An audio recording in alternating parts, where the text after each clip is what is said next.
السلام علیکم ویورز، میں ناز شاہ آپ کے ساتھ ہوں۔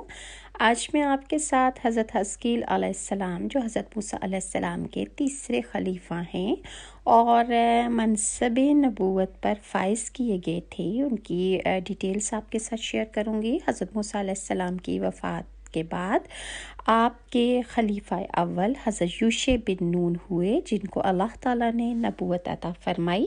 ان کے بعد حضرت کالب بن یوحنا حضرت موسیٰ علیہ السلام کی خلافت سرفراز ہو کر مرتبہ نبوت پر فائز ہوئے۔ پھر ان کے بعد حضرت حزقیل علیہ السلام حضرت موسیٰ علیہ السلام کے جانشین اور نبی ہوئے۔ آپ کا لقب ابن العجوز یعنی بڑھیا کے بیٹے ہیں، اور آپ ذوالکفل بھی کہلاتے ہیں۔ ابن العجوز کہلانے کی وجہ یہ ہے کہ اس وقت آپ پیدا ہوئے تھے جبکہ ان کی والدہ ماجدہ بہت بوڑھی ہو چکی تھیں، اور آپ کا لقب ذوالکفل اس لیے ہوا کہ آپ نے اپنی کفالت میں لے کر 70 انبیاء کرام کو قتل کرنے سے بچا لیا تھا، جن کے قتل پر یہودی قوم آمادہ ہو گئی تھی۔ پھر یہ خود بھی خدا کے فضل و کرم سے یہودیوں کی تلوار سے بچ گئے اور برسوں زندہ رہ کر اپنی قوم کو ہدایت فرماتے رہے۔ بنی اسرائیل کی ایک جماعت جو حضرت حزقیل علیہ السلام کے شہر میں رہتی تھی، شہر میں طاعون کی وبا پھیل جانے سے ان لوگوں پر موت کا خوف سوار ہو گیا، اور یہ لوگ موت کے ڈر سے سب کے سب شہر چھوڑ کر ایک جنگل میں بھاگ گئے اور وہیں رہنے لگے۔ تو اللہ تعالیٰ کو ان کی لوگوں کی یہ حرکت بہت زیادہ ناپسند آئی، چنانچہ اللہ نے ایک عذاب کے فرشتے کو اس جنگل میں بھیج دیا، جس نے ایک پہاڑ کی آڑ میں چھپ کر اور زور سے چیخ مار کر بلند آواز سے یہ کہہ دیا کہ موتو، یعنی تم سب کے سب مر جاؤ۔ اور اس مہیب اور بھیانک چیخ کو سن کر بغیر کسی بیماری کے بالکل اچانک یہ سب کے سب مر گئے، جن کی تعداد لگ بھگ 70,000 تھی۔ ان مردوں کی تعداد اس قدر زیادہ تھی کہ لوگ ان کے کفن دفن کا کوئی انتظام نہیں کر سکے، اور ان مردوں کی لاشیں کھلے میدان میں بے گور و کفن 8 دن تک پڑی پڑی سڑنے لگیں، اور بے انتہا تعفن اور بدبو سے پورے جنگل میں اس کے اطراف میں بدبو پھیل گئی۔ کچھ لوگوں نے ان کی لاشوں پر رحم کھا کر چاروں طرف سے دیوار اٹھا دی تاکہ یہ لاشیں درندوں سے محفوظ رہیں۔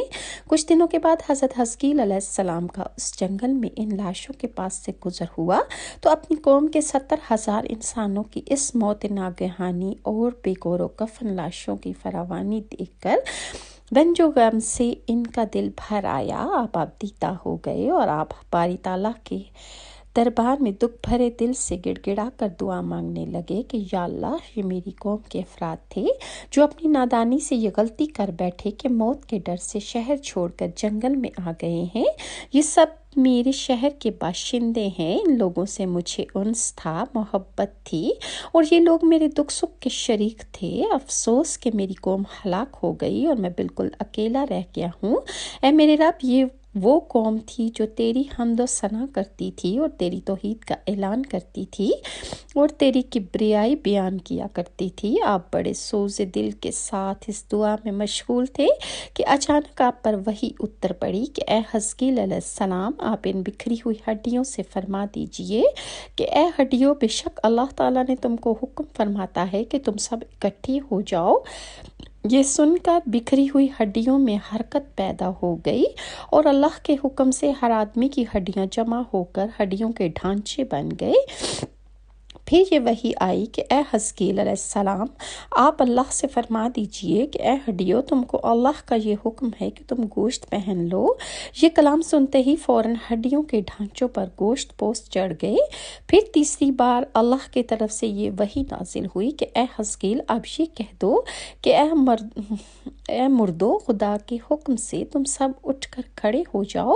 چنانچہ آپ نے یہ فرما دیا تو آپ کی زبان سے یہ جملہ نکلتے ہی 70,000 لاشیں ایک دم اچانک یہ پڑھتے ہوئے اٹھ کھڑی ہوئیں۔ وہ پڑھ رہے تھے سب کے سب سبحانک اللہم و بحمدک لا الہ الا انت۔ پھر یہ سب لوگ جنگل سے روانہ ہو کر اپنے شہر میں آ کر دوبارہ آباد ہو گئے، اور اپنی عمروں کی مدت انہوں نے پوری کی۔ لیکن ان لوگوں پر اس موت کا اتنا نشان باقی رہ گیا تھا کہ ان کی اولاد کے جسموں سے سڑی ہوئی لاش کی بدبو برابر آتی رہتی تھی، اور یہ لوگ جو کپڑا بھی پہنتے تھے وہ کفن کی صورت میں ہو جاتا تھا، اور قبر میں جس طرح کفن میلا ہو جاتا تھا ایسا ہی میلا پن ان کے کپڑوں پر نمودار ہو جاتا تھا۔ چنانچہ یہ اثرات آج تک ان یہودیوں میں پائے جاتے ہیں جو ان لوگوں کی نسل سے باقی رہ گئے ہیں۔ یہ عجیب و غریب واقعہ قرآن مجید کی سورہ بقرہ میں خداوند تعالیٰ نے اس طرح بیان فرمایا ہے۔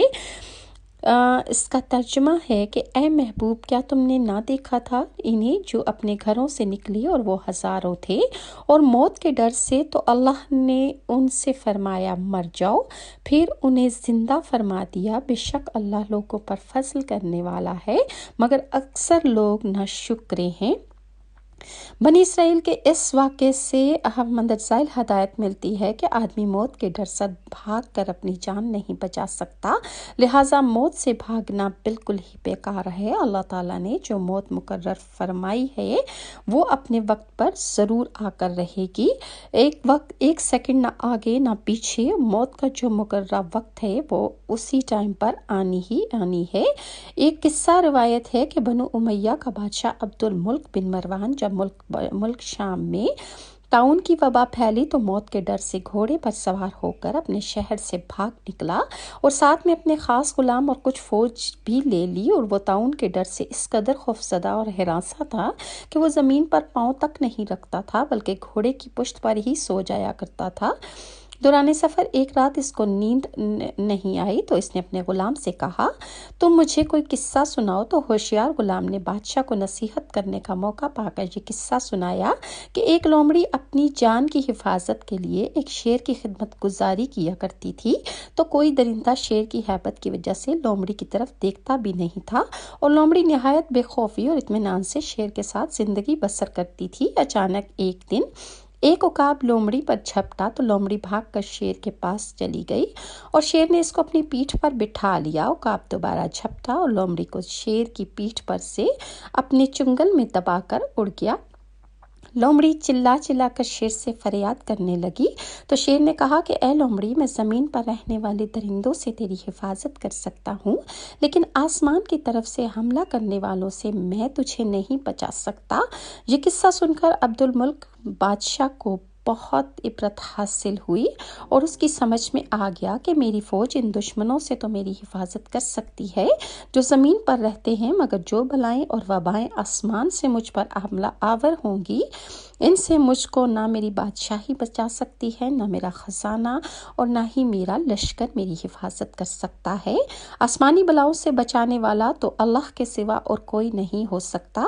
یہ سوچ کر عبد الملک بادشاہ کے دل سے طاعون کا خوف جاتا رہا، اور وہ رضائے الہی پر راضی ہو کر سکون اور اطمینان کے ساتھ اپنے شاہی محل میں رہنے لگا۔ یہ میری ویڈیوز ہیں جس میں ہمارے لیے بہت زیادہ اسباق موجود ہیں کہ اللہ کا حکم جب ہو جاتا ہے کسی چیز کے لیے تو وہ ہو کر رہتی ہے، اور ہمارا اس سے بچاؤ ممکن نہیں، اور اول تو ہماری تقدیر میں جو لکھا جا چکا وہ ہمارے نصیب کا حصہ ہے اور وہ ہو کے رہنا ہے۔ اگر آپ کو میری یہ ویڈیوز اچھی لگتی ہیں تو کائنڈلی لائک اور سبسکرائب ضرور کیجیے، اور نیکسٹ ویڈیو تک کے لیے ناز کو اجازت دیں۔ اللہ حافظ۔